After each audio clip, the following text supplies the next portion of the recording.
This momentous occasion brings us back to a defining chapter in our history, when the government and the MNLF formally ended the decades-long struggle. From the forging of the 1976 Tripoli Agreement under my father's administration to the signing of the 1996 Final Peace Agreement, we have demonstrated mutual respect and strong collaboration and a burning desire for peace. Rest assured that you can depend on this administration to implement all signed peace agreements for the security, the inclusive progress, and stability not only in Mindanao, but throughout our country. In the spirit of convergence, I urge you to continue working with all stakeholders in the region towards accountable, transparent, and people-centered in governance in the region. I also call on the MNLF and other stakeholders of BARM to ensure a peaceful and orderly and credible conduct of the first Bangsamoro elections next year.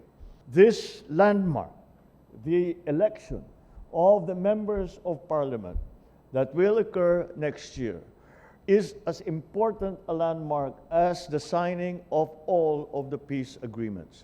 This will now not only formalize, not only institutionalize, but actually operationalize BARM's part in the national government. And that is a very, very important landmark, a very, very important part of our peace agreement. Together, let us build a more secure and dignified Bagong Pilipinas, where no one is neglected, where no one feels helpless, most importantly, where no one lives in fear. Again, Happy National Peace Consciousness Month. Mabuhay tayong lahat. Mabuhay ang BARM, mabuhay ang MNLF. Marami pong salamat sa inyo lahat. Really happy that he is upholding the legacy of his father, which started in 1976. The Moro National Liberation Front is really committed in upholding the peace that it has signed with the government of the Philippines.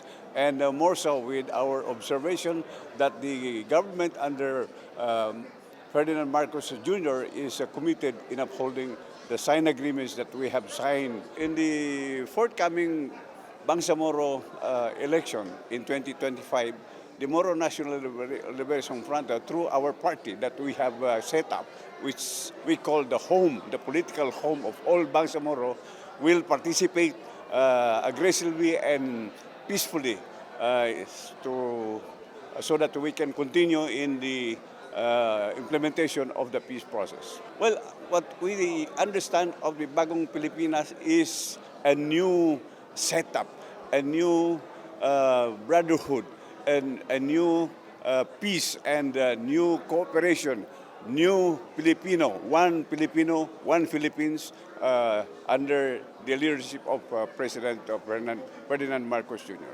Actually, sa presidente natin, it's action more than words. Yan. So yung commitment niya, solid commitment siya. Pero as far as the MNLF is concerned, when we signed the agreement, we signed that ang Pilipinas ay isang nation, isang bansa, isang future lang. And it's time, ipakita po natin na totoo talaga yung pinaglaban natin ay talaga para sa bansa natin, not for anything else. Well, sa akin, ang Bagong Pilipinas, yan ang dream ng every Moro. So, kailangan mag-dovetail yung cultures, yung ideologies natin, di ba? Peace is a process siya. Trabaho siya of a lifetime. At hindi yan makaya ng isang tao. Dapat pagtulungan po natin as a nation. We really need to talk to each other. We really need to come to conclusions. Bayan muna. Bayan muna. Bagong sarili. At yan ang hope namin sa Bagong Pilipinas.